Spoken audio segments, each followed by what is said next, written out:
तो वही वो एक होता है, मतलब वो शास्त्र अध्ययन का वो गिफ्ट देते हैं श्री कृष्ण भगवान, जो श्रीमद् भागवतम में भी लिखा हुआ है। तो वही मतलब जैसे अभी हम आज श्रील भक्ति विनोद ठाकुर का फिर कुछ दिन बाद हरिदास जी का, तो हम फिर ऐसा हम सुन रहे हैं, तो हमारे मन में अगर वो इंटरेस्ट, मेरे मन में अगर वो इंटरेस्ट ग्रो होगा, तो वही मतलब बहुत एक बड़ा गिफ्ट है वही। तो जैसे हम जानते हैं कि महाप्रभु जी आए थे प्रेम रस आस्वादन करने के लिए, जो मूड है डिवोशन का वो टेस्ट करने के लिए और वो स्प्रेड करने के लिए। फिर महाप्रभु जी के बाद आए थे हमारे 6 गोस्वामी। तो 6 गोस्वामियों का मेन उनका मतलब वो उन्होंने 4 इम्पोर्टेंट उन्होंने मतलब काम तो नहीं कहेंगे, मतलब उन्होंने 4 इम्पोर्टेंट थिंग्स उन्होंने किया। पहला है कि उन्होंने जो लीला स्थलियां हैं श्री कृष्ण राधा कृष्ण की, उन्होंने वृंदावन में वो सब लुप्त हो चुके थे श्री कृष्ण जाने के बाद, तो फिर उन्होंने वो सब डिस्कवर किया। उधर पूरा जंगल हो गया था, तो वही मतलब 6 हमारे जो गोसाई हैं उन्होंने वो सब अगर वो नहीं होते तो हमें पता नहीं चलता कि राधा कुंड कहाँ है, श्याम कुंड कहाँ है। तो ये एक था। नेक्स्ट उन्होंने जितने भी हमारे मतलब कृष्ण से रिलेटेड जो भक्ति का ग्रंथ है, उन्होंने वो सब कंपोज किया था। और उन्होंने वृंदावन में जो डेटीज है, प्राइमरी जो डेटीज है, वो सब उन्होंने स्थापना की थी। और उन्होंने और फोर्थ और एक था कि उन्होंने ये भी हमें सिखाया था कि वैष्णव एटिकेट कैसे कैसे होना चाहिए। कि कल आप जैसे बोल रहे थे जीव गोस्वामी, वो तो मतलब भगवान के पार्षद है, फिर भी श्रील रूप गोस्वामी ने उन्हें मतलब हमें सिखाने के लिए उनको बोला, उनको मतलब दंड दिया था। तो वैष्णव एटिकेट क्या होता है, वो भी हमें कैसे चलना चाहिए, वो भी उन्होंने हमें सिखाया था। फिर 6 गोस्वामी के बाद आते हैं हमारे श्रील श्यामानंद पंडित, श्रील श्रीनिवास आचार्य और श्रील नरोत्तम दास ठाकुर, जिन्होंने मतलब जो हमारे 6 गोस्वामियों ने जो ग्रंथ लिखे थे, वो सब उन्होंने चारों दिशाओं में उन्होंने स्प्रेड मतलब वो लेके गए थे। उसके बाद आए थे विश्वनाथ चक्रवर्ती ठाकुर और बलदेव, शायद बलदेव विद्याभूषण, श्रील बलदेव विद्याभूषण जी, वो लोग आए थे। उसके बाद क्या हुआ कि एक फेज आया जहां मतलब बहुत वो एक डार्क फेज, मतलब सोसाइटी का एक डार्क फेज था, क्योंकि उस फेज में बहुत सारे अपसंप्रदाय जो थे, वो लोग मतलब दे स्टार्टेड टू ग्रो। जो 13 जो अपसंप्रदाय, जैसे आउल बाउल, फिर गौर कुछ नाम था, सखी भेकी, और भी कुछ है, कुछ गौरबल के भी कुछ है, प्रभु जी मैं भूल गई वो भी। तो 13 जो अपसंप्रदाय है, वो सब मतलब they started raising their head, क्योंकि और वो लोग मतलब महाप्रभु के जो टीचिंग थे, वो सब उन्होंने कुछ भी सोसाइटी में स्प्रेड नहीं किया, बल्कि वो बोलने लगे कि मतलब महाप्रभु ऐसे सिखा के गए। जैसे सखी भेकी, वो लोग बोलने लगे कि हम गोपियां, मतलब हम गोपियां हैं, तो हमें गोपियों के जैसे ही ड्रेस करना है। तो पुरुष ऐसे गोपियों के ड्रेस जैसे ड्रेस करके वो लोग घूमते थे। फिर और एक था अपसंप्रदाय, जैसे गौड़ कुछ था, उनका नाम मुझे याद नहीं आ रहा है। नागरी। तो हाँ, गौड़ नागरी प्रभु जी, वो लोग मतलब ऐसे बोलने लगे कि चैतन्य महाप्रभु कौन है, वो राधा कृष्ण ही है मिलित तनु। तो राधा कृष्ण क्या करते थे, वो लोग रास करते थे। तो हमें भी, और चैतन्य महाप्रभु इधर आके तो वो उन्होंने संन्यास ले लिया, उन्होंने वो रास नहीं कर पाए। तो हमें अभी मतलब दूसरों के साथ उनके साथ रास करना होगा। तो we have to come out of our जो हमारा जो सोसाइटी का जो जैसे देखते हैं सोसाइटी का जो रूल्स है, we have to come out of that and we have to do रास विद अदर लेडीज। ऐसे करके वो लोग मतलब प्रचार करने लगे। तो फिर जो मतलब थोड़े जो इंटेलिजेंट थे वो लोग दे स्टार्टेड टू थिंक कि ये सब क्या है? So like they thought that ये जो गौड़ियाज़ हैं, ये लोग मतलब बहुत ही घिनौना काम कर रहे हैं because they could see from the eyes. तो वो लोग सोचने लगे कि ये लोग बहुत ही मतलब दिस गौड़िया संप्रदाय is nothing but a waste, like ऐसे वो लोग मतलब जो कुछ थोड़ा जो दिमाग रखते थे, वो लोग ऐसे सोचने लगे। उसके बाद और भी सोसाइटी में जो टॉक्सिक फैला रहे थे हो वो है राजा राम मोहन रॉय और विद्यासागर, क्योंकि उन्होंने ब्रह्म समाज का उन्होंने स्थापना किया था। So at that time Mahaprabhu had sent his उनके पार्षद उन्होंने भेजा श्रील भक्ति विनोद ठाकुर। तो श्रील भक्ति Vinod Thakur like he was born in 1838 और at the age of 2 he wrote his first poetry। और जैसे मैं पढ़ रही थी तो at the age of 6 ही उन्होंने रामायण और महाभारत भी उन्होंने at the age of 6 उन्होंने एक्सप्लेन किया था।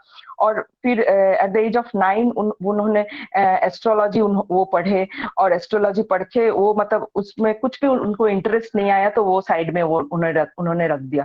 तो वो अपने ऑटोबायोग्राफी में लिखते हैं कि 2 इंसिडेंट है जिन जिन जो इंसिडेंट से उनके उनके मन में कृष्ण की भक्ति मतलब at a very young age उनकी भक्ति कृष्ण की भक्ति उनके मन में, वो तो पार्षद है पर जैसे वो बोल रहे हैं तो उनके मन में वो दृढ़ हो गया था। एक था कि एक पेड़ था तो सब लोग बोलते थे गांव में कि उस पेड़ में भूत है। तो वो अपने घर में एक जन मतलब एक मेड सर्वेंट था तो वो आके उनको बोले कि उसमें भूत है। तो वो सर्वेंट ने बोला कि तुम कृष्ण नाम राम राम बोलो, तुम राम राम बोलो तो भूत तुम्हारे पास नहीं आएगा। तो मतलब वो शीला भक्ति विनोद ठाकुर जब बहुत ही छोटे थे उस पेड़ के सामने जाके वो राम राम बोलते थे और वो भूत ऊत कुछ भी नहीं आता था। और एक था कि एक तांत्रिक था, वो तांत्रिक के पास एक स्कल था तो वो बोलता था अगर ये स्कल को तुम पानी पिलाओगे तो वो हंसेगा। तो एक दिन शीला भक्ति विनोद ठाकुर गए तो ऐसे उन्होंने पानी पिलाया राम राम बोल के तो वो स्कल नहीं हंसा। तो वो बोलते हैं कि ये स्कल वल शब्द झूठा है, ये सब मेरा कृष्ण नाम और राम नाम ही बहुत मतलब बड़ा है। तो मतलब भक्ति शीला भक्ति विनोद ठाकुर उन्होंने मतलब ही वाज ही उन्होंने अपना जो देह है उन्होंने 1914 में उन्होंने वो रखा। तो at this very short time उन्होंने मोर देन 100 बुक्स उन्होंने लिखे, कितने कीर्तन्स उन्होंने लिखे और कुछ भी आर्टिकल्स कुछ भी अपर संप्रदाय के मतलब अगर वो लोग कुछ कहते तो उनके अगेंस्ट वो आर्टिकल्स लिखते थे और वो लिख के उनको उन्होंने पूरा जड़ से उन्होंने उखाड़ दिया। और जब वो कीर्तन लिखते थे जैसे मतलब हम भी मतलब मैं भी जैसे मेरे में तो भक्ति नहीं है फिर भी जैसे गाते हैं वो कीर्तन तो मन में वो अपने मूड को उस कीर्तन में वो मतलब दे देते थे। तो उनका जो कीर्तन के द्वारा ही हम मतलब उनके जो डिवोशन या भक्ति में हम बहुत ही जल्दी वो मतलब हमें फील होता है। तो और मतलब being a grihastha he wrote more than 100 books. उनका मेन प्रोमिनेंट बुक है श्री हरिनाम चिंतामणि और भजन रहस्य। तो ये सब बहुत ही भजन रहस्य जैसे मैंने तो पढ़ा नहीं सुना है कि बहुत ही हाई लेवल का बुक है। तो और उनके मतलब जो प्रणाम मंत्र है नमः भक्ति विनोदाय सच्चिदानंद नामिने गौर शक्ति स्वरूपाय रूपानुग वरायते। तो उनके जो ये प्रणाम मंत्र में ही भक्ति विनोदाय तो मतलब इसका जो विनोदाय मतलब जो भक्ति को रेलिश करता है। तो ये और उनका और एक जो नाम है सच्चिदानंद तो श्रील सच्चिदानंद भक्ति विनोद ठाकुर और वो है मतलब गौर शक्ति के वो एम्बॉडीमेंट है। क्योंकि गौर शक्ति मतलब जैसे वो जब जो युग में जो फेज में जो डार्क फेज में वो आए और उन्होंने भक्ति को उन्होंने एस्टेब्लिश किया। और रूपानुगा वरायते जैसे हम जानते हैं कि वरायते वरायते का मतलब first class. So he is among the first class रूपानुगास और he is among the like first class servants of Rupa Goswami. तो ये इसीलिए उनको बढ़ाया थे, कहते क्योंकि उनका एक्सटर्नल एक रीजन था, क्योंकि रूपा गोस्वामी का मतलब मूड क्या था, हम जानते कि जो मतलब वो महाप्रभु का वो हृदय वो जानते थे। और श्रील भक्ति विनोद ठाकुर भी महाप्रभु का मूड को वो मतलब ही अंडरस्टूड महाप्रभुज मूड, और उन्होंने उनके प्रिंसिपल को उन्होंने एस्टेब्लिश किया, और उन्होंने ये जो सोसाइटी है उसको सेव किया। तो so that is one of the external reason. और उनका इंटरनल है कि वो मतलब अपने भजन में भी वो लिखते हैं कि वो कमल मंजरी है, उनका मतलब उनका जो कॉम्प्लेक्शन है वो लाइटनिंग के जैसा है, उनका ड्रेस है मतलब ट्विंकलिंग स्टार के जैसा, और वो शानंदा सुखदा कुंज में रहते हैं। तो उनका इंटरनल मतलब वो अपने भजन के द्वारा हमें बता के जाते हैं कि वो एक मंजरी है। तो हाँ, हम उनके मतलब फिर उनके बाद उन्होंने फिर जगन्नाथ जी को उन्होंने प्रार्थना की, और उनके मतलब हमें उन्होंने श्रील सरस्वती प्रभुपाद को भी उन्होंने ये वैष्णव जो हमारा जो गौड़ीय संप्रदाय है उसके जो मतलब उसमें जो क्या बोलते हैं जो वीड्स आ गए थे उनको काटने के लिए फिर उन्होंने श्रील सरस्वती प्रभुपाद को भी उन्होंने वो देके गए। तो उनके चरण में ये प्रार्थना करती हूँ कि हमें थोड़ा मतलब मुझे थोड़ा भक्ति में अग्रसर होने की वो आशीर्वाद दे। तो ये बोल के मैं समाप्त करना चाहूंगी प्रभु जी। हरे कृष्ण। बहुत सुंदर दीदी, बहुत संक्षेप में आपने बहुत कुछ कवर किया। बहुत बढ़िया, बहुत सुंदर। भक्तिविनोद ठाकुर का बचपन का जीवन, उनका जन्म, उनके मेन कंट्रीब्यूशंस, तो बहुत बढ़िया। और कोई वक्त, कोई अपना पुष्पांजलि, और बाकी वक्त जो जुड़े इतनी देर में, शांति प्रिया प्रभु जी और चंद्रमोहन प्रभु और प्रतिभा दीदी, आपका भी हरे कृष्णा, दंडवत, स्वागतम। दंडवत प्रणाम प्रभु जी। दंडवत प्रणाम। तो मायापुर धाम से सचिनंदन के स्थान से शांति प्रिया प्रभु कुछ बोलना चाहते हैं तो बोल सकते हैं पहले, नहीं तो बाकी भक्तगणों का भी स्वागत है। कोई अभी आज एक्चुअली बड़े संयोग से हम लोग सुरभि कुंज गए थे, और किसी और कार्य से गए थे, लेकिन शायद भक्तिविनोद ठाकुर जी की कोई कृपा थी ऐसी कि हम लोग पहले वहीं पर चले गए। तो वहां पर काफी बड़ा कार्यक्रम था, और फिर हम लोग लगभग 1 घंटा उधर थे उस नाम संकीर्तन में। तो भक्तिविनोद ठाकुर जी का तो अभी तो जैसे दीदी ने भी बताया, और अभी आगे भी सब भक्तों ने बताया होगा। तो भक्तिविनोद ठाकुर जी के बारे में केवल मैं इतना ही कहूंगा कि इन्होंने हमें जीरो से लेकर के मतलब साधक अवस्था, साधन प्रयोजन, साधन अभिधेय प्रयोजन, इन तीनों के बारे में हमें भजनों के माध्यम से, अपने पुस्तकों के माध्यम से हमें हमें शिक्षाएं प्रदान की है। तो मतलब जैसे हम लोग देखते हैं कि अभी ललिता षष्ठी गई, तो ललिता जी जो है प्रमुखतः राधा रानी की प्रमुख मतलब प्रिय सखी है या सखी है। और उसमें भी हम लोग देखते हैं कि अगर हम परंपरा में देखेंगे तो रूपा मंजरी, हम लोग रूपानुग, ऐसे रूपानुग जो है हम लोग, तो रूप गोस्वामी ने हमें उस मतलब एक प्रॉपर हमें एक फ्रेमवर्क दिया, हमें भक्ति करने के लिए एक प्रॉपर फ्रेमवर्क। जैसे हम लोग अगर हम अपने इसमें टेक्निकल लैंग्वेज में कहेंगे तो एक फ्रेमवर्क की जरूरत होती है कोई भी कार्य करने के लिए, तो हमें रूप गोस्वामी जी ने वो प्रोवाइड किया।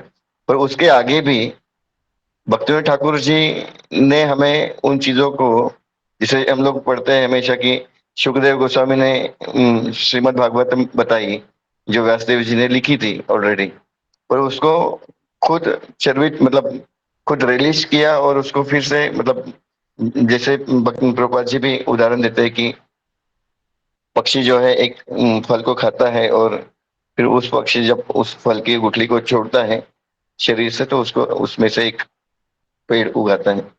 तो उसी प्रकार सुखदेव गोस्वामी ने जैसे उसको चखा और उसको फिर आगे प्रदान किया, तो उसका मिठास और बढ़ गई। तो उसी प्रकार से रूप गोस्वामी के बाद बड़ा लंबा समय जो है फिर वो भक्ति मार्ग की जो शिक्षाएं हैं वो कहीं ना कहीं उसमें थोड़ा सा मतलब काफी गैप वहां पर था। भक्तिविनोद ठाकुर जी ने फिर से जो है उस गैप को साधकों के लिए अपनी पुस्तकों के माध्यम से, अपने भजनों के माध्यम से, मतलब हम लोग देखेंगे उनके भजनों में भक्तिविनोद ठाकुर जी के एक एकदम नियोफाइट भक्त है उसके लिए भी भजन वहां पर है। ओहे वैष्णव ठाकुर दया रस सागर, गुरुदेव कृपा बिंदु दिया करो हृदय से। उसके बाद जैसे से आगे फिर लालसामय भक्ति है, दैन्यात्मक है, दैन्यात्मक भी भजन है।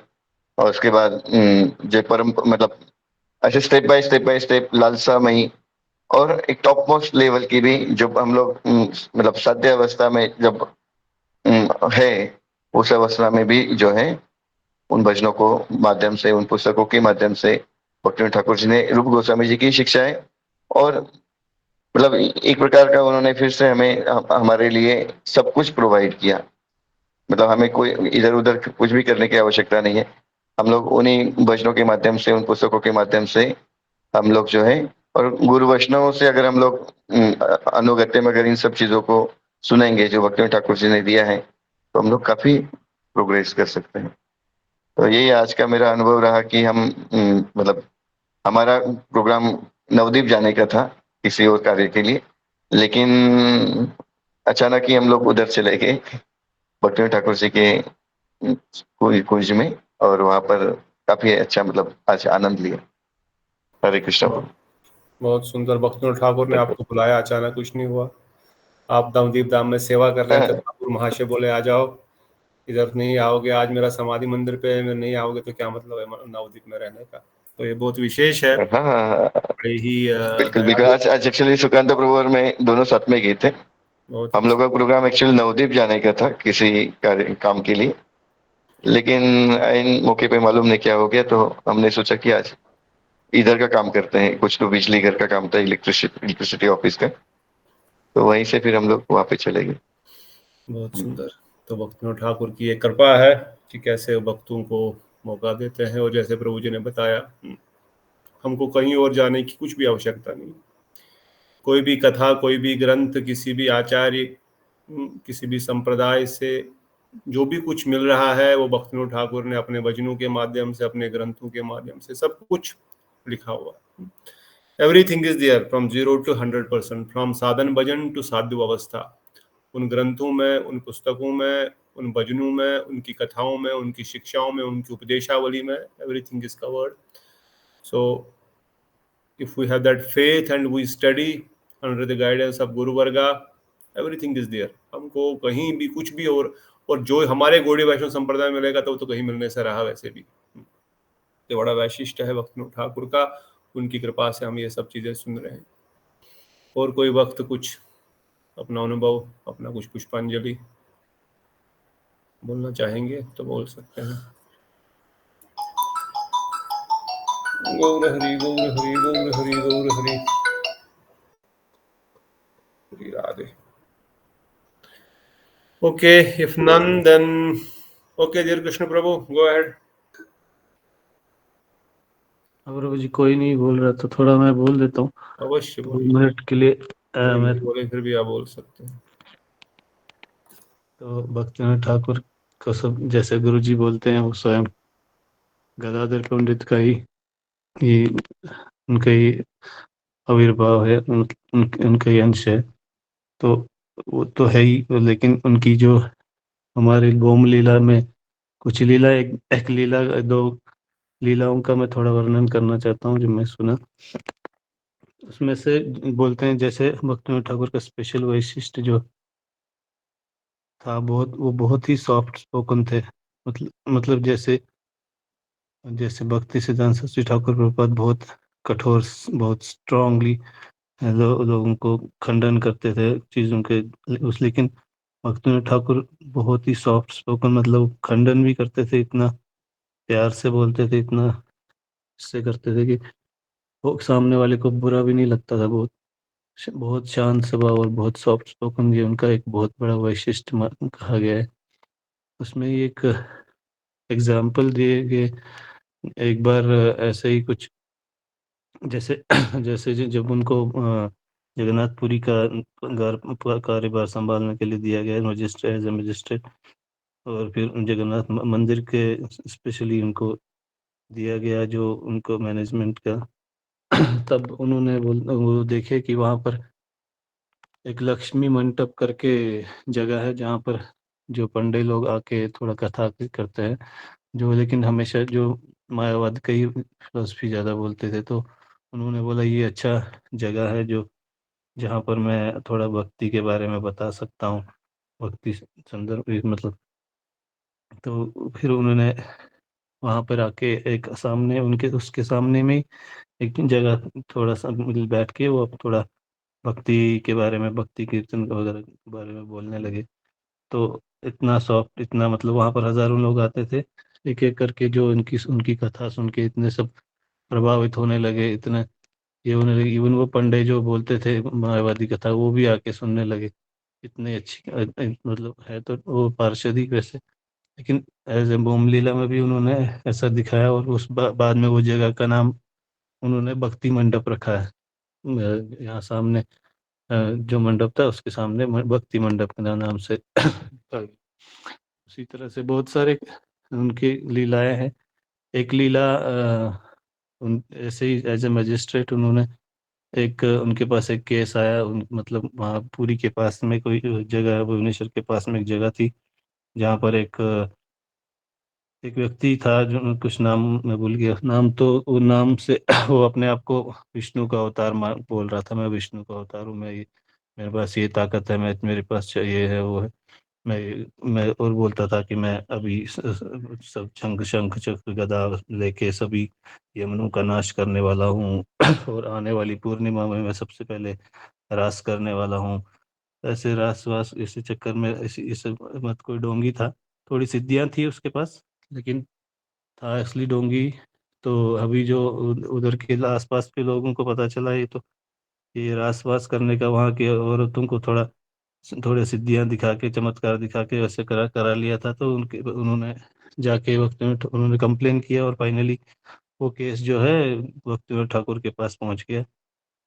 तो भक्तिविनोद ठाकुर ने सबसे पहले शांति से जाके उसको उससे जाके मिले, उसको बोले आप क्या क्यों कर रहे हो ये सब। उनको तो सब पता है, मतलब भगवान के पार्षद है, उनको पता है कौन भगवान हो सकता है कि नहीं। तो उन्होंने बोला तुम तो कुछ नहीं हो भगवान, तुम्हारे पास सब सिद्धियां है कुछ है, लेकिन भगवान तो नहीं हो सकते तुम ये सब छोड़ दो, ये सब मत करो, समझाया अच्छे से। तो वो उल्टा भक्तिविनोद ठाकुर को ही डराने लगे, बोला कि तुमको जानते नहीं हो मुझे, मेरे पास बहुत शक्तियां हैं, तुम बचोगे नहीं, तुम्हारे घर वाले बचेंगे नहीं, ये वो करके जो भी है। तो भक्तिविनोद ठाकुर ने अच्छे से फिर से समझाया और बाद में चले गए। तो वो तो समझा नहीं, उल्टा कोई वो बोलने लगा। तो फाइनली अभी भक्तिविनोद ठाकुर ने बोला, सोचा कि चलो एज ए मजिस्ट्रेट उन्होंने देखा, पहले उन्होंने चेक किया ये जो बंदा है, जो ये व्यक्ति है जो कहाँ कहाँ पहले भी रह चुका है। वहाँ वहाँ जाके उन्होंने पूरा पूरा होमवर्क किया, उन्होंने देखा वहाँ पर क्या क्या केस किए हैं, उसने क्या क्या काम किए हैं। तो उन्होंने पूरा हिस्ट्री उसकी निकाली और उसके ऊपर अच्छा केस बना के सीधे उसको अगली बार सीधे जाके उसको सीधे जेल में डाल दिया उठा के। तो जेल में डालने के बाद भी लेकिन ये व्यक्ति तो बड़ा ये मतलब सिद्धियां थी उसके पास, बहुत बड़ा चमत्कारिक था, तांत्रिक टाइप। तो उसने वो जेल में बैठे बैठे खाना पीना बंद कर दिया, उसके पास शक्तियों बस पे वो अपने जेल से ही कुछ ऐसे उसने कुछ ऐसे किए काम जो कि भक्तिविनोद ठाकुर के घर में जो सभी उनके बीवी बच्चे जो भी थे उस टाइम सब लोग बीमार होने लगे, बहुत बीमार बीमार पड़ने लगे। तो उसको उनको बोला कि आपको अभी समझ आ रहा होगा कि मैं कौन हूँ।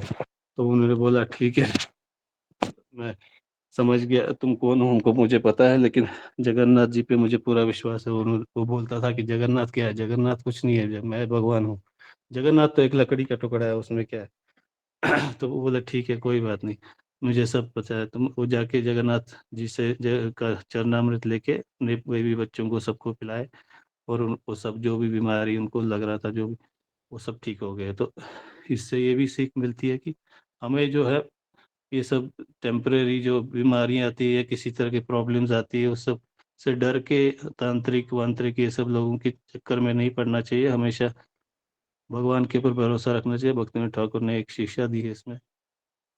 और इस बाद में जो जो भी उसको जेल में डाल के बंद कर दिया। और बस भक्तिनाथ ठाकुर की भी ये एक लीला थी। ऐसी बहुत सारी लीलाएं हैं। और भक्तिनाथ ठाकुर के काम तो मतलब हम लोग कुछ बोल भी नहीं सकते, इतने सारे ग्रंथ उसने सब लिखे हैं। बस ये एक प्रार्थना थी मेरी भक्तिनाथ ठाकुर के चरणों में, उनकी श्रद्धांजलि, उनको पुष्पांजलि। धन्यवाद, बहुत धन्यवाद dear Krishna Prabhu. Anyone else? Okay, तो संक्षेप में सब भक्तों ने भक्तिनाथ ठाकुर का जीवन चरित्र का वर्णन किया और बहुत अच्छा उनका संक्षेप बताए। तो जैसे भी हम सब लोग, आप लोग जानते ही हैं, नमो भक्ति विनोदाय सच्चिदानंद नामिने गौर शक्ति स्वरूपाय रूपानुगवराय थे। तो प्रणाम मंत्र में ही उनका वैशिष्ट छुपा हुआ है। हरि सब आचार्यों का, सब गुरुवर्गों का केवल प्रणाम मंत्र ही अगर हम ठीक से समझें, ठीक से उसका अर्थ समझे, उसके अर्थ को हृदय में धारण करें, तो बहुत सारी शिक्षाएं और बहुत सारा उनका वैशिष्ट हमको पता लग जाता है। तो भक्तिनाथ ठाकुर के प्रणाम मंत्र में भी नमो भक्ति विनोदाय, वो भक्ति को वर्धन करने वाले हैं। जो भक्ति विनोद मतलब वर्धन करना, उसको आनंद प्रदान करना। तो भक्तिनाथ ठाकुर कौन है? ये भक्ति को वर्धन करने वाले, भक्ति को बढ़ाने वाले हैं हम सबके लिए। तो हमने सुना कैसे उन्होंने अपने ग्रंथों से, अपने भजनों से, अपने सप्तम गोस्वामी के रूप में जाने गए। सप्तम गोस्वामी क्यों बोला गया उनको? जैसे दीदी ने बताया, षड गोस्वामियों ने जो कार्य किया, जो 4 कार्य किए, भक्तिनाथ ठाकुर ने 5 कार्य एक्स्ट्रा, 5वां कार्य उसके ऊपर एक्स्ट्रा एक और कार्य किया। तो इसलिए उनको सप्तम गोस्वामी बताया गया। क्यों, क्या किया भक्तिनाथ ठाकुर ने जो जिस कारण से उनको सप्तम गोस्वामी बताया गया? Anyone are 2 points, anyone remember, जो आपने सुना अभी तक या पहले कभी सुना या दूसरी कथाओं में सुना? घोरधाम प्रकट किया प्रभु जी, भक्ति शास्त्रों का मतलब निरूपण किया उन्होंने। और मायावादियों को उन्होंने पछाड़ा अपनी फिलॉसफी से। Very good. 3 और चौथा, उन्होंने नामहट केंद्रों को प्रकाशित किया। जिस प्रकार षड गोस्वामियों ने वृंदावन धाम को प्रकाशित किया, भक्तिनाथ ठाकुर ने महाप्रभु के धाम को प्रकाशित किया। हम जानते हैं कैसे मायापुर मियांपुर बन गया था, मुसलमानों के कब्जे में आ गया था। अभी भी इस्कॉन का अंपायर जहाँ खत्म होता है, पेट्रोल पंप के बाद सब मुसलमान चारों ओर दिखेंगे। मुरारी गुप्त के समाधि और मंदिर के सामने तो पूरा एरिया ही मुसलमानों का हो गया। तब तो यू कैन इमेजिन तब क्या हालत हुई होगी। अभी तो फिर भी इतना समय बीत गया, तो पूरा मियांपुर बन गया। लोगों ने महाप्रभु के जन्म स्थान तक को कोई किसी को पता नहीं है। ये जहाँ हम अभी जा करके निमाई पंडित के घर में जाते हैं, सची माता के घर में उनका दर्शन करते हैं, तो वो स्थान ही किसी को पता नहीं। तो भक्तिनाथ ठाकुर ने उसको खोजा अपने सुनंद सुखद कुंज, जहाँ शांति प्रिया प्रभु आज गए थे और सुकांत प्रभु ने वीडियो डाला था। उसके छत से वो रोज देखते थे, यहाँ पर लाइट है, यहाँ पर महाप्रभु की आरती हो रही है। ब्रह्मा शिव शुक नारद प्रेमे गदा गद भक्ति विनोद देखे गौरार संपद। ये कोई आरती उन्होंने जैसे अपने मन से नहीं लिखी। भक्ति विनोद देखे गौरार संपद, देख रहे हैं अपनी आंखों के सामने किस प्रकार से सचिनंदन गौर हरि की संध्या में आरती हो रही है इस स्थान पर।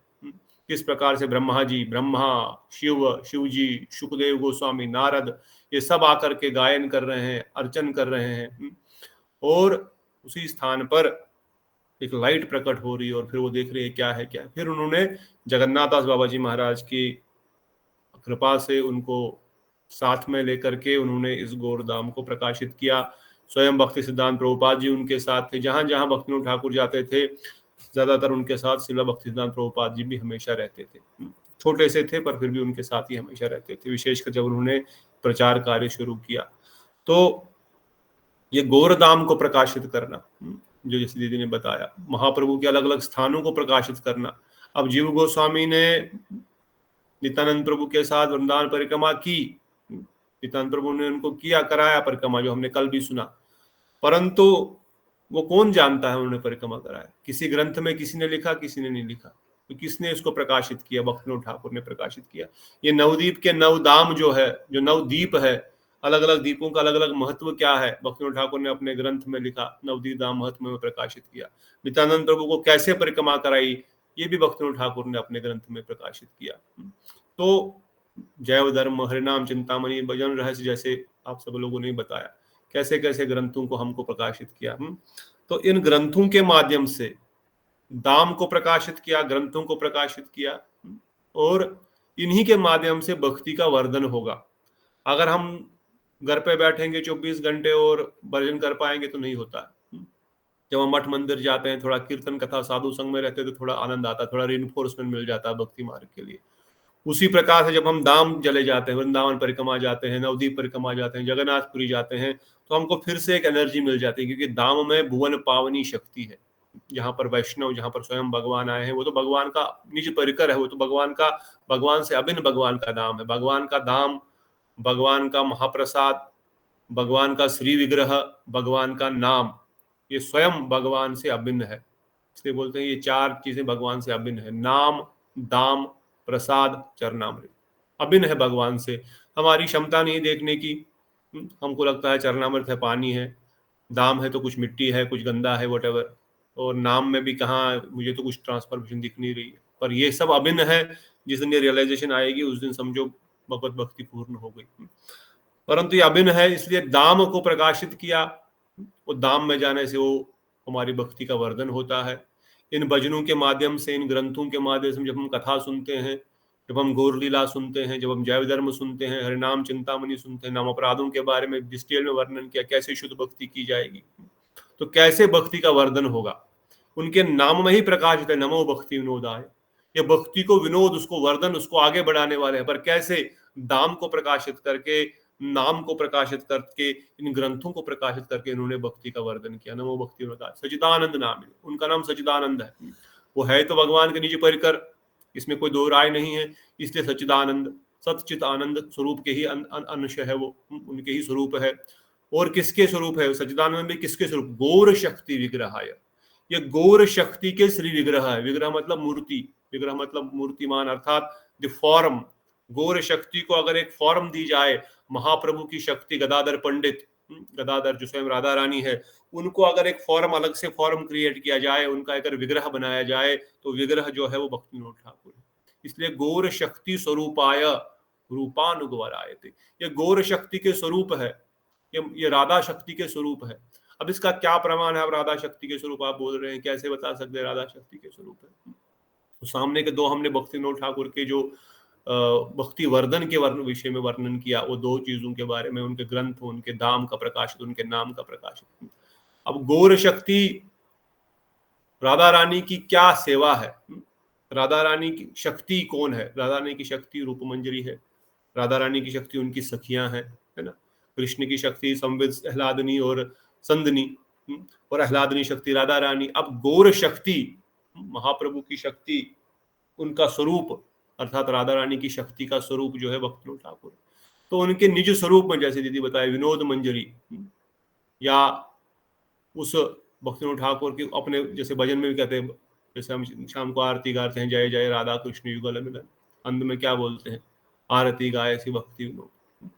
या अपने जो निज स्वरूप का जब वो वर्णन करते हैं, देखो इसी, हम तो अभी जैसे हम कल भी वर्णन कर रहे थे ना, जो रूप गोस्वामी के विचारधारा को, जिसको हमारे जीव गोस्वामी पाद में परिकिया रस को जिसको प्रकाशित किया, जैसे दीदी बता रही थी, बहुत सारा अपसंप्रदाय ने उस परिकिया रस को अपने निजी स्वार्थ के लिए, इंद्रिय भोग के लिए यूज करना शुरू कर दिया। इतने 13 अपसंप्रदाय उस समय, बाद में तो 20, 25, 30 बन गए। अपनी मनमर्जी से भजन करना, अपनी मनमर्जी से शास्त्रों का मरोड़ना तरोड़ना, क्योंकि किसी के अनुगति में रहना नहीं है, किसी का सुनना नहीं है, तो अपने हिसाब से भजन परिपाटी खोल दी गई। रास करेंगे, नृत्य करेंगे, जैसे अभी हमने सुना आगे। तो वो जो महाप्रभु की विचारधारा जो लुप्त हो चुकी थी, जो शुद्ध भक्ति की विचारधारा जो खत्म हो गई थी, वह फिर से स्थापित किया भक्तिविनोद ठाकुर ने। ऑल्दो जैसे हमने सुना, क्रम से एक पीरियड ऐसा आता है, फिर से लुप्त हो जाता है। तो उस पीरियड के बाद एक आचार्य खुद प्रकाशित होते हैं। वो आचार्य कौन है? वो गौर शक्ति होती है। वो महाप्रभु की शक्ति है, वो राधा रानी की शक्ति ही उसको प्रकाशित करती है। कि कृष्ण तो रसो वैसा है, वो तो निरंतर रस में आनंद में डूबे हुए हैं, वो तो केवल रास में निमग्न है। उनको तो अपना वृंदावन में बहुत सारी लीलाएं हैं जिनको वो करते रहते हैं, पर इन जीवों का कल्याण करने के लिए गौर शक्ति ही प्रकाशित होती है। वही भक्तिविनोद ठाकुर ने फिर इस जगत में आकर के इन चीजों को प्रकाशित किया, उस परिकिया रस को भी प्रकाशित किया। देखिए भक्तिविनोद ठाकुर जैसे, तो ये जो परिकिया रस है ये केवल कृष्ण के साथ है, ये किसी दूसरे पुरुष के साथ, स्त्री के साथ हो ही नहीं सकता। पहले दूसरा कोई पुरुष तो संसार में है ही नहीं। First of all in the devotion we have to understand there is only one पुरुष, वो कृष्ण, बाकी सब प्रकृति है। पर बद्ध जीव की प्रवृत्ति के कारण हम समझ नहीं पाते हैं, हमको लगता है हम तो पुरुष है, क्योंकि हमारी जो अंडरस्टैंडिंग पुरुष स्त्री की है वो शरीर के आधार पर है, वो स्त्रीलिंग पुंलिंग के आधार पर है, उनके शरीर के अंगों के आधार पर है। इसको हमारे गुरुजन वर्णन करते हैं मलमूत्र की नालियों के आधार पर है। वो देखो स्वर्गलोक में ही शरीर में किसी प्रकार से कोई बाथरूम जाने की आवश्यकता नहीं, कोई टॉयलेट जाने की आवश्यकता नहीं है। तो स्वर्गलोक में ही ऐसा शरीर है, दिव्य शरीर है, जिसमें कोई खाओ पियो जितना खाओ, कोई मलमूत्र त्यागने के अंग ही नहीं है। तो फिर ब्रह्म जगत में, वैकुंठ जगत में तो ऐसा कोई शरीर है ही नहीं जिसमें इस प्रकार का स्वरूप हो सकता है, जिसमें इस प्रकार से मलमूत्र त्यागना पड़ा रहा है, इस प्रकार का अंडरस्टैंडिंग कोई हो। तो इसका क्या प्रमाण है? इसके प्रमाण वह जो ऋषि थे जिन्होंने रामचंद्र जी से कहा हमसे विवाह करो। अरे वो ऋषि है, वो तो ऋषि है, वो तो ऋषि मुनि पुरुष है, कैसे रामचंद्र जी से विवाह करेंगे, माधुर्य रस में प्रवेश कर पाएंगे? तो साधारण मनुष्य समझ ही नहीं सकता। जो जिसकी बद्ध जीव की बुद्धि जिसकी शरीर पे आधारित है, जो शारीरिक लेवल पे केवल सोच रहा है, वो रास भी करेगा तो भोग की प्रवृत्ति से करेगा, अपने भोग को, अपने इंद्रिय भोग को पूर्ण करने के लिए करेगा। परंतु वो ऋषि मुनि कितने हजार, 40,000 ऋषि मुनि या 60,000 ऋषि मुनि जो रामचंद्र जी से मिले, दंडीकारण्य के ऋषि, कहते हम आपसे माधुर्य रस विवाह करना चाहते। अरे आप तो पुरुष हो, कैसे विवाह करोगे रामचंद्र जी के साथ? तो बिकॉज देयर इज नो पुरुष at all in this, anywhere in the whole this world और दैट वर्ल्ड। आध्यात्मिक जगत में और भौतिक जगत में कोई पुरुष है नहीं, केवल प्रकृति है, केवल कृष्ण पुरुष है। तो वो अपने सिद्ध स्वरूप में गोपाल मंत्र, जैसे हमने सुना भागवतम में, गोपाल मंत्र करते करते करते उनका सिद्ध स्वरूप जागृत हो गया है। बाहर से भले ही वो शरीर दिख रहा है, पर आंतरिक रूप से उनका शुद्ध अवस्था, सिद्ध शरीर प्राप्त हो चुका है। उस सिद्ध अवस्था में वो भगवान के साथ विवाह आदि और उनके साथ रास आदि करना चाहते हैं। बाद में वही जो है वो गोपियां बन करके रास नृत्य में आई, हमने ये भी सुनी ही लीला। तो जो स्वरूप सिद्धि की बात है, ये भक्तिविनोद ठाकुर ये विचार हमको प्रदान करते हैं। हमने वर्णन किया था ना, भक्तिविनोद ठाकुर ने केवल साधन भजन नहीं बताया, साधन साधक रूपेण सिद्ध रूपेण चातकी। एक साधक के रूप में हमको साधना कैसे करनी है, एक साधारण साधक के रूप में साधना कैसे करनी है, वो सिखा रहे हैं। भाई आप तो ये शरीर नहीं, आप तो शरीर के बारे में क्या अपने आप को शरीर, तुम तो पुरुष हो ही नहीं। क्यों? क्योंकि भक्तिविनोद ठाकुर इज सेइंग वृषभानुपुरे जन्म लोबे यावटे विवाह होबे। अब वो तो पुरुष है, उनका शादी तो हो चुके हैं, 7 पुत्र, ऑलरेडी 9 पुत्र है पुत्रियों समेत, और बोल रहे हैं मुझे यावट में विवाह करना है। तो what is Bhaktivinoda Thakur trying to say? Does he want to get married again somewhere in Yavat? Vrindavan जाकर के किसी और से शादी करना चाहते हैं क्या वो? नहीं, वो कहते हैं ब्रज गोपी भाव होइबे स्वभाव, मेरा स्वभाव जो है ब्रज गोपी बन जाएगा, मैं किसी गोपी के घर में जन्म लूंगा। मतलब he is already telling what is his next destination, where he is originally situated. उनका घर कहाँ है, उनका असली स्वरूप कहाँ पर है, उनकी असली सेवा कहाँ पर है। वो ब्रज गोपी है, वो उनका स्वभाव होगा नहीं, वो ऑलरेडी उनका स्वभाव है। यावट उनका विवाह हो चुका है, क्योंकि वो राधा रानी से दूर कोई नहीं रह सकता, राधा रानी के आसपास ही रहना, बिकॉज राधा रानी को यावट से निकालना है और कहीं रास के लिए और भगवान से मिलने के लिए सांकेत में परिहार वहां पर लेके जाना है। सो what is Bhaktivinoda Thakur giving us? What is Bhakti Thakur giving us? जो हमारा साधक रूप का जो शरीर है, वो साधक रूप किस प्रकार से साधन भजन करेगा, वो साधे अवस्था में किस प्रकार हम साधन भजन करेंगे एक्सटर्नली। जैसे हमने सुना इन सब भजनों के, ओहे वैष्णव ठाकुर दया रस सागर, या नाम के ऊपर, नाम को कंसंट्रेट कीजिए। उन्होंने बाहरी दृष्टि कृष्ण रूप बताए, उस पाखंडी का खंडन किया। जब 25 पुलिस वाले भी उसको पकड़नी पड़े, क्योंकि उसकी जटाओं से आग निकलती थी। अगर गुरुदेव का लेक्चर किसी ने आज सुना होगा गुरुदेव वर्णन करते हैं, जो ही वो सर हिलाता था जटाओं से आग प्रकट होती थी। जब भक्ति ठाकुर ने इनको अरेस्ट करो, वो गया, उसने सर घुमाया, सबके यहाँ पूरी चारों ओर आग लग गई, तो कोई उनके पास जा भी नहीं पाया। पर what is Bhakti Thakur doing? वो बोले ठीक है मैं आगे जाता हूँ, मुझे देखता हूँ कैसे आग निकलेगी, क्योंकि वो कौन है? वो साधारण है, उसके बाल ही पकड़ के, उसके बाल ही काट दिए, उसकी दाढ़ी काट करके घसीट करके लेके गए। तो हु कैन डू दिस? तो साधक रूप में कैसे अपसंप्रदायों का खंडन करना है, साधक रूप में कैसे साधन भजन करना है, कैसे उनका शेड्यूल था, किस प्रकार से उनका schedule, if you want to see his schedule I can show you his schedule also, and then we can think what is my schedule of bhajan, मेरा भजन का शेड्यूल क्या है और उनका भजन का शेड्यूल क्या था। Now you see what is Bhakti Thakur daily schedule, what is he doing. ये कोई इट्स नॉट एक्सैजरेशन और कॉन्कॉक्शन। 8 बजे से 10 बजे तक वो रेस्ट करते हैं रात को, रेस्ट से ही शुरू किया क्योंकि हमको सबसे पहले रेस्ट पसंद है ना, 2 घंटे रेस्ट किया। 10 बजे से 4 बजे ग्रंथ लिखते हैं, 100 से अधिक ग्रंथ लिखना, इतने सारे भजन लिखना, 100 से अधिक भजन ऑफ कोर्स। 4 से 4:30 फिर से थोड़ा रेस्ट लेते हैं क्योंकि 4 घंटे वो ग्रंथ लिख रहे हैं। 4:30 से 7 बजे तक नाम जप करते हैं, 4:30 से 7:30, 5:30, 6:30, लगभग 2.5 घंटे 3 घंटे, 1 लाख नाम जप उनका हो गया उतनी देर में। फिर 7:30 से 7:30 वो लेटर्स जो उनके आते हैं, चाहे उनका भक्तगण या कोई फॉलोवर्स जो लेटर लिखते हैं, नामहट केंद्र अलग अलग जगहों पर बनाए, वहां से लेटर आते हैं, उनको कॉरेस्पॉन्डेंस करते हैं। 9:30 से 10:30 तक, 7:30 से 9:30 तक वो अपने शास्त्रों का अध्ययन करते हैं। देखो शास्त्र अध्ययन भक्ति ठाकुर भी कर रहे हैं। हम बोलते हैं हम तो सब जान गए, हमको सब पता है, हमको कुछ पढ़ने की आवश्यकता नहीं है, कुछ सुनने की आवश्यकता नहीं है। सभी मैंने आज भी देखा परसों, क्योंकि पिछली बार श्रीधर महाराज जी जब दोपहर में यहाँ रेस्ट कर रहे थे, जब उठे तो बोला मुझे थोड़ा सा अध्ययन करना है। मैं कहा महाराज ग्रंथ साथ में लेकर के, तो श्रीधर महाराज को मैं पिछले 30 साल से जानता हूँ, ऑलमोस्ट 20 साल से तो जानता है, 30 नहीं तो 20-25 साल तो हो ही गए। तब भी वो कथा बोलने से पहले ग्रंथ पढ़ते थे। बोलना है पता है, सब पता है, फिर भी उसको पढ़ेंगे, रिवाइज करेंगे, क्या बोलना टू द पॉइंट, क्योंकि जो भक्त लोग आ रहे हैं दूर दूर से, उनका समय मैं खा रहा हूँ, I should give them the proper thing. और फिर जो ग्रंथ नहीं पढ़े हैं उनको फिर से पढ़ेंगे, रिवाइज करेंगे। तो वो तो हमने अपनी आंखों के सामने देखा। Not only that, here we are seeing Bhakti Thakur is reading every day 2 hours. जो खुद 100 ग्रंथ, जो खुद ग्रंथ लिख रहे हैं, वो खुद बाकी ग्रंथ पढ़ रहे हैं। कौन से ग्रंथ पढ़ रहे हैं? रूप गोस्वामी के ग्रंथ पढ़ रहे हैं, सनातन गोस्वामी जी के ग्रंथ पढ़ रहे हैं, जीव गोस्वामी के षड संदर्भ पढ़ रहे हैं। तभी तो जैव धर्म लिख पाएंगे जब षड संदर्भ समझेंगे। तो बाहर आंतरिक रूप से हम वो अपने स्थित देह को समझ गए हैं, मगर बाहरी रूप से दिखा रहे हैं कैसे साधन करना है। अरे भाई साधकों, एक गृहस्थी भक्तों के लिए विशेष कर, क्योंकि इज अ गृहस्थ था, क्योंकि रूप Goswami is not a grihastha, he left everything and he did bhajan. Sanatana Goswami left everything, Jiva Goswami left everything, but from Bhaktivinoda Thakur and onwards in this era, ये अभी का कलयुग, 1838 उनका जन्म, जो कि 100 साल पहले, 100-150 साल पहले, 200 साल पहले, और उन्होंने प्रचार शुरू किया, after he got retired. Mostly पहले भी अपना नामहट केंद्र तो चलाते ही थे। तो फिर भी समझो 90s में भी वो जब इस प्रकार से साधन भजन कर रहे हैं, फिर थोड़ा रेस्ट करेंगे, थोड़ा प्रसादम ग्रहण करेंगे, फिर अपने ऑफिस जाएंगे। ये नहीं कि भाई भजन कर रहे हैं घर में बैठे, हम कुछ नहीं करेंगे, हम ऑफिस नहीं जाएंगे, हम जी बस सब छोड़ छाड़ के तभी हम भजन कर पाएंगे। अगर आप हमको बोलोगे सब छोड़ दो तभी हमसे भजन होगा, नहीं।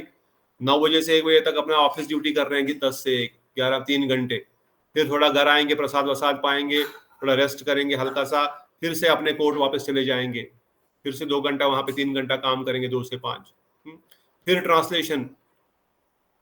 संस्कृत शास्त्र जो है हमारे रूप गोस्वामी और बाकी आचार्यों ने, विश्वनाथ गोपाल, नरोत्तम दास ठाकुर, उन्होंने जो लिखे उनको ट्रांसलेट करेंगे, फिर थोड़ा प्रसादम लेंगे शाम को, हल्का सा प्रसादम, और फिर थोड़ा सा रेस्ट करेंगे, वही 8 से 10। Now you C his schedule, now you see his summary, 3 घंटा टोटल रेस्ट, 8 घंटा राइटिंग, 8.5 घंटे की राइटिंग, जपा और स्टडी 4.5 घंटे, अब 1-1.5 लाख नाम जप और थोड़ा सा ग्रंथ अध्ययन, और 6 घंटे office. Now we think what should we do? वो तो सिद्ध महापुरुष, हम सब ने कहा वो तो सिद्ध महापुरुष है, वो तो भगवान के निजी पार्षद है, पर फिर भी वो इस प्रकार का साधन शेड्यूल फॉलो कर रहे हैं। What is my sadhana? Am I able to give 6 hours, 7 hours, 8 hours a day? ये तो साधना ही है ना। स्लीप 3 ही घंटा है टोटल, हम तो 6 घंटे 7 घंटे भी सो जाएंगे, उसके बाद भी ये समय हम दे ही नहीं पाते। 8, 9 और 4 कितना, 13 hours 13 hours is pure sadhana. If you leave work and if you leave sleep, 13-14 घंटा साधना के लिए, उसमें जीव दया भी आ रही है, प्रचार कार्य भी आ रहा है, नामहट भी आ रहा है, शास्त्र अध्ययन भी आ रहा है, शास्त्र पठन भी आ रहा है, और साथ ही साथ वो ग्रंथ भी लिख रहे हैं. So for us as a sadhaka, this is the learning. You have to see how Bhaktivinoda Thakur कैसे वो अपना जीवन जी रहे हैं. आई एम नॉट सेइंग कि हम सब लोग ये फॉलो कर पाएंगे, इम्पॉसिबल. हम तो बद्ध जीव बोलेंगे, हम तो, हमसे नहीं हो पाएगा इतना फॉलो करना. नहीं, आपसे 14 घंटे साधन भजन नहीं होता है. 7 घंटे तो होगा, 50% तो कर सकते हैं. 7 घंटे तो भजन साधन कर सकते हैं. कम से कम 2 घंटा तो नाम जप कर सकते हैं. 1-1.5 घंटा कथा तो सुन सकते हैं. सुबह 1-1.5 घंटा मंगल आरती तो आ सकते हैं. हो जाएगा 1.5 घंटा सुबह कथा, शाम को 1.5 घंटा सुबह मंगल आरती, अष्टकम 3 घंटा, 2 घंटा जब 5 घंटा, 1-आध घंटा कुछ और पढ़ लीजिए, कुछ और सुन लीजिए, 1-आध घंटा और जप कर लीजिए. 32 माला तो करना ही चाहिए. तो इस प्रकार से उनके जीवन दिनचर्या और उनका जीवन चरित्र इस प्रकार से साधक रूप में है. तो साधक रूप में हमने सुना, और सिद्ध रूप में किस प्रकार से वर्णन कर रहे हैं, कैसे हाउ शुड आई डू साधन भजन. ललिता सखीरा योग्य किंकरी विनोद दरी पाय, रमणी शिरोमणि वृषभानुनंदनी नील वसन परिधान, राधा कुंड तट कुंज कुटीर, गोवर्धन पर्वत जमुना तीर. तो किस प्रकार से उन्होंने इन सब सिद्ध अवस्था में अपने साधन करते करते हुए भी अपने सिद्ध देह को लक्षित करते हुए उसको प्रकाशित किया. और कई सारे उनके जीवन की, जैसे कृष्ण बताया, कई सारी घटनाएं हैं, कई सारे एग्जाम्पल्स है, जिसमें उन्होंने एक बार स्वर्ग में जाकर के भी वह इंद्र से मिल करके आए थे. कुछ कंफ्यूजन था वहां पर, कुछ कंफ्यूजन. ये देखिए अपने बच्चे के साथ, ऐसा नहीं कि भाई जैसे कई बार वो भक्त लोग बोलते हैं ना, भक्तिविनोद ठाकुर या ये गुरुजन तो केवल ये तो शुद्ध भक्त है, ये तो ये बाबा जी लोग हैं. नहीं, तो यू सी अपने बच्चे को गोद में लेकर के बैठे हुए. ऐसा नहीं कि भाई बच्चे को साथ या घर गृहस्थी में रह के भजन साधन नहीं होगा. कैसे सूट बूट में अपने ऑफिस जा रहे हैं, कैसे अपना सारा कार्य कर रहे हैं, कैसे उनके 9 बच्चे हैं. बचपन से, जैसे दीदी ने बताया, 2 साल की उम्र में कोई पोइम लिख सकता है, कोई 6 साल की उम्र में कोई महाभारत रामायण ग्रंथ के ऊपर अध्ययन कर सकता है. क्या ऐसे प्रश्न पूछ सकता है कि दुर्गा माता को तो आपने स्थापित किया, ये बोल क्यों नहीं रही है? अगर ये बोल नहीं रही तो फिर क्या मतलब है आपने बोला ये भगवती है? तो इस प्रकार से उनका जीवन है. इस प्रकार से उन्होंने जो मायावादी थे, जो अपसंप्रदायी थे, उनका खंडन किया, जो हमने ऑलरेडी डिस्कस किया. यह रूपानुग विचार, रूपानुग वरायते, अर्थात रूपानुगु में वो सर्वोपरि है. क्यों? क्योंकि वही उन्होंने ही रूप गोस्वामी के विशेष वैशिष्ट्य को प्रकाशित किया. जगन्नाथ जी के मंदिर में, जैसे कृष्ण बताया, कैसे वहां पर जो मुक्ति मंडप में सब लोग बैठ करके फजूल बातें करते थे, चटर पटर करते थे. उन्होंने बोला मायावाद की कथाएं होती थी. मुक्ति मंडप के अपोजिट साइड में जगन्नाथपुरी जिसने दर्शन किया होगा, वहां पर भक्ति मंडप बनाया. यहाँ पर हरि कथा हो रही है, भक्ति की कथाएं नित्य निरंतर हो रही है, और सब लोग उनकी कथा सुनने आ रहे हैं. डीप स्टडी ऑफ शास्त्र, वी ऑलरेडी डिस्कस किस प्रकार वो शास्त्र अध्ययन करते थे. ऑलवेज अकम्पनीड बाय श्रील भक्ति सिद्धांत प्रभुपाद, हमेशा अपने छोटे बेटे भक्ति सिद्धांत प्रभुपाद, जो उन्होंने जगन्नाथ भगवान से, विमला देवी से प्रार्थना करके मांगा. और जैसे हम बता रहे थे ना, ग्रंथों को प्रकाशन, दाम का प्रकाशन, नामहट केंद्रों को प्रकाशित करना, और साथ ही साथ भक्ति धारा को प्रकाशित करना. और 5वां उनका जो विशेष अवधान, विशेष जो भेंट हम सब जगत जीवों के लिए है, वो है भक्ति सिद्धांत प्रभुपाद. उन्होंने भक्ति सिद्धांत प्रभुपाद जी को लाया इस जगत में. नयन मणि मंजरी, राधा रानी की सबसे प्रिय मंजरी नयन मणि मंजरियों में से है, नयन मणि मंजरी है. उनको इस जगत पे बुलाया और उनसे कहा कि आप इस महाप्रभु की विचारधारा को आगे बढ़ाइए. तो इस प्रकार से ये उनका एक विशेष वैशिष्ट्य है, कैसे उन्होंने उस पाखंडी को दलन किया. एक बार वो रेलवे स्टेशन पे जब वो अनकॉन्शियस हो गए थे, तो सब लोग जानते थे कि ये तो कोई महात्मा है, उन सब जानते थे, मजिस्ट्रेट है तो सब जानेंगे ही. पूरा डॉक्टर को बुलाएंगे. भक्ति सिद्धांत प्रभुपाद जी बोलते नहीं, डॉक्टर की आवश्यकता नहीं है, I know what is happening. वो जानते थे अंदर क्या हो रहा है, ये कहीं अनकॉन्शियस नहीं है. He is gone to meet, स्वर्गलोक में जाकर के मिलके आ गए. जब वो वापस कॉन्शियसनेस में आए तो प्रभुपाद जी उनको बताते हैं कुछ गीता के श्लोक पे, स्वर्ग में देवताओं को कुछ कंफ्यूजन था, उन्होंने मुझे बुला लिया, मुझे जाना पड़ा अर्जेंटली.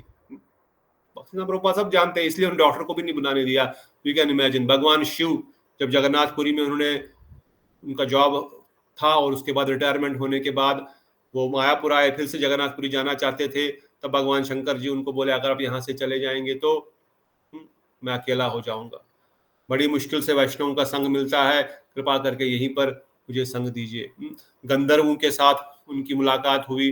रात को किस प्रकार से एक बार वो उठ करके पूड़ियां बना रहे हैं रात के 2 बजे, और माता जब उनकी धर्मपत्नी बोलते अभी क्या कर रहे, बोलते ललिता जी और बाकी सखियां रात में बहुत थक गई हैं, अभी थोड़ा सा उन्होंने मुझे आज्ञा दिया है इस प्रकार से कुछ पूड़ी और सब्जी बनाकर रेडी करो।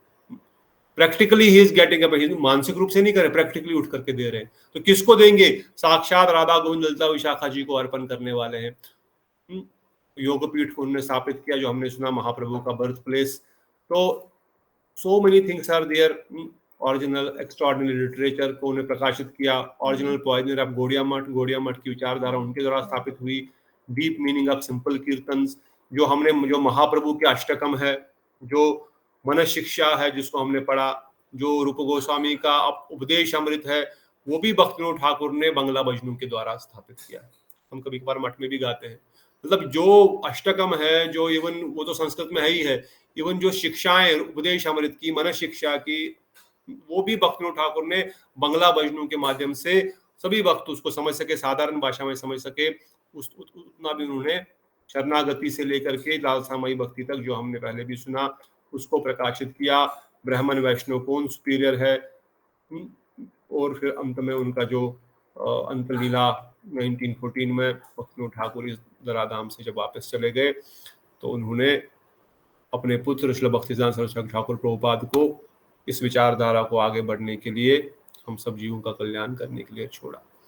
तो दोनों विचारों से, चाहे हम आंतरिक भजन की परिपाटी समझे, आंतरिक भजन या बाहर साधन के एक साधक के रूप में हमको कैसे साधन करना है, दोनों ही चीजें भक्तिविनोद ठाकुर ने हमको सिखाई।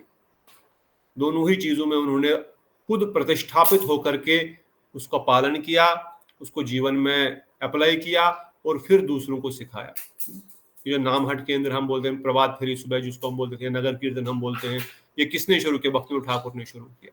आप घर घर जाओ, क्योंकि कोई सुनेगा नहीं समझेगा, कथा समझेगा नहीं समझेगा, बोलेगा नहीं बोलेगा, फिर भी पता नहीं, पर नाम तो सुनेगा।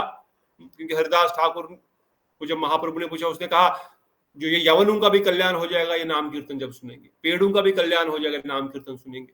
तो कोई अगर नहीं नाम कीर्तन कर रहा है, कोई नहीं शास्त्र सुन रहा है, कोई नहीं मठ मंदिर आ रहा है, पर कम से कम कीर्तन सुन रहा है, तब भी तो उसका कल्याण होगा। तो उन नामहट केंद्र को स्थापित करके उन्होंने प्रचारित किया। तो ये उनका प्रणाम मंत्र ही है। अभी तक तो उनके वैशिष्ट को हम ठीक से डिस्कस करने का टाइम नहीं है। उन ग्रंथों का, हर ग्रंथ में उन्होंने क्या क्या विचार दिया, उनके भजनों के माध्यम से उन्हें किस चीज को प्रकाशित किया। परंतु अगर प्रणाम मंत्र भी ठीक से हम समझ पाए, भक्तिविनोद सिद्धांत में गौर शक्ति स्वरूप क्या है और रूपानुगु में वो सर्वश्रेष्ठ क्यों है, सप्तम गोस्वामी उनको इसलिए नाम दिया गया। तो हम सब बद्ध जीवों के लिए, हम सब जीवों के लिए बहुत विशेष शिक्षा है कि भाई हम घर गृहस्थी में बैठे हो करके भी साधन भजन कर सकते हैं। क्योंकि भक्तिविनोद ठाकुर एक मजिस्ट्रेट की पोस्ट पे होने के बाद भी, 9 बच्चों के पिता होने के बाद भी, इस तरह से साधन भजन करते हुए, इतने सारे ग्रंथों को प्रकाशित करते हुए, अपने हम तो कम से कम खुद का साधन भजन तो कर ही सकते हैं ना। इतना तो हम अपने लिए कर ही सकते हैं, कम से कम अपना कल्याण तो कर ही सकते हैं, बात को दूसरे का कर पाए ना कर पाए। परंतु अगर सही में उनकी विचारधारा और उनके वैशिष्ट को और उनके पदचिन्हों पे चलना चाहें, तो उनकी जो शिक्षाएं, उनकी जो उपदेशावली है, कभी थोड़ा बहुत उसको पढ़ना चाहिए। उनके उपदेश, जैसे भक्तिसिद्धांत प्रभुपाद जी की उपदेशावली है, परम गुरुदेव भक्ति प्रज्ञान के उपदेश, मतलब some top 10-20 instructions what he has given, we should sometimes read that also, but at least साधक के रूप में अपनी साधना परिपक्व करें, रोज अपना साधन भजन को अच्छे से हम करें, चाहे नाम जप है, चाहे अष्टकम आदि का पठन पाठन है, चाहे कुछ सेवा है, we should do it very regularly. और आंतरिक रूप से अगेन सेम थिंग, हमको उस राग मार्ग भक्ति में ब्रजेंद्र नंदन श्री कृष्ण और गौड़ीय वैष्णव का देखो कितना अधिक वैशिष्ट भी है। some other devotees or even they want to even have Raslila with Krishna, but हम गौड़ीय वैष्णव जो हम जो मंजरी स्वरूप में भक्ति में, तो भगवान के साथ रासलीला करने की भी इच्छा नहीं है। उन दंडीकारण्य के ऋषियों की तो इच्छा है कम से कम कृष्ण के साथ रास करें, उनके साथ विवाह करें, भले हमने ऑलरेडी डिस्कस किया, वो शरीर का दृष्टिकोण मत देखो, ओरिजिनल आत्मा का स्वरूप है, हम प्रकृति है और भगवान केवल पुरुष है। मगर हम गौड़ीय वैष्णव, हम मंजरी भाव की उपासना करते हैं, जो मंजरी स्वरूप प्राप्त करना चाहते हैं, वो तो इवन कृष्ण के साथ रास भी नहीं करना चाहते, वो तो केवल राधा रानी की सेविका बनना चाहते हैं। So what is the question of then doing rasa और then entering into that apasampradaya model. जब महाप्रभु ने उस विचार को ही नहीं दिया, उन्होंने कहा तत्त भाव इच्छमयी, और only mood is to serve Shrimati Radha Rani so that she gets satisfied in the service of Krishna, and Krishna is satisfied in the service of Radha Rani, Lalita Vishakha Devi is satisfied in the service of Krishna, and they are satisfying each other. We don't want to even do ras with Krishna. We don't want to even have any relationship with Krishna. Even if somebody, Radha Rani forces me, Krishna forces me, still I don't want it. Because I know Radha Rani se Krishna santushta hai, aur Krishna Radha Rani se purna se santushta hai. So this is the topmost what Mahaprabhu has come to give, what our Guru Varga has come to give. जो महाप्रभु रूप गोस्वामी और भक्तिविनोद ठाकुर जिस चीज को देने आए, तो इसमें तो किसी प्रकार से कोई सांसारिक भोग का इवन जिसको कहते हैं आभास या गंध भी नहीं हो सकती, क्योंकि उन सिद्ध स्वरूप में भी हम लोग उस रास में प्रवेश नहीं करना चाहते हैं। बाकी बद्धजीव की तो कहना ही क्या, इस शरीर के रूप से तो सांसारिक भोग का तो कहना ही क्या, शरीर के दृष्टिकोण से हटाए। पहले first of all remove the concept this is male body female body, and remove the concept of the bodily concept, जो बॉडीली शरीर के अंगों के अनुसार पे हम चीजों को देख रहे हैं। वो स्वरूप सिद्ध व्यक्ति में वो ये शरीर है ही नहीं, ऐसा शरीर है ही नहीं, वो दिव्य शरीर है, उसमें इस प्रकार के मलमूत्र वाले कुछ भी सिस्टम नहीं है। उसमें प्योर शुद्ध सत्व का स्वरूप है, और उसमें भी उस शुद्ध सत्व स्वरूप में भी जो रास की जो आनंद की अनुभूति है वह केवल राधा गोविंद ले, हम उनकी सेवा में ही आनंद लेकर के खुश रहे। तो this is what Bhaktivinod Thakur विचारधारा इज, दिस इज व्हाट भक्ति सारस्वत गौड़ी विचारधारा इज। ये बहुत कठिन है परंतु बहुत आनंददायक है, समझना थोड़ा कठिन है, मगर थोड़ा सा अगर बुद्धि और थोड़ा सा अगर गुरु वैष्णवों के चरणों में हम साधन भजन करते रहेंगे तो विचार भी समझ आएगा, हृदय में धारण भी हो जाएगा और अनुभूति भी आना शुरू हो जाएगी। तो इन्हीं वचनों के साथ यहाँ पे रुकते हैं क्योंकि समय हो गया है। किसी का कोई प्रश्न आज की कथा पे या कोई last comment before we conclude today session? 1 2 3 silence is no. तो बहुत बहुत धन्यवाद आप सब भक्तों का। कल नामाचार्य हरिदास ठाकुर का भी शुभ आविर्भाव तिथि है। कल सब भक्त लोग हरिदास ठाकुर के बारे में कुछ अगर अपना पुष्पांजलि देना चाहें तो जरूर दें। तब तक के लिए बोलो सचिनंदन गौर हरि की जय, बोलो रूपान गुरु वर्ग की जय, बोलो श्री भक्तिविनोद ठाकुर की जय, बोलो अनंत अनंत कोटि वैष्णव वृंद की जय। नित्याय गौर प्रेमानंदे हरि हरि हरि हरि बोल, हरि हरि हरि बोल। दंडवत प्रणाम प्रभु जी, सकल चरण दंडवत। हरे कृष्णा प्रभु जी, दीदी, दीक्षा दीदी, अरिंदी दीदी और प्रतिभा दीदी, प्रिंसी दीदी, रूप गोस्वामी को समर्पित प्रभु दंडवत, सकलेश्वर को दंडवत। जय जय श्री राधे। हरि हरि बोल, हरे कृष्ण प्रभु दंडवत प्रणाम। हरि बोल श्री राधे।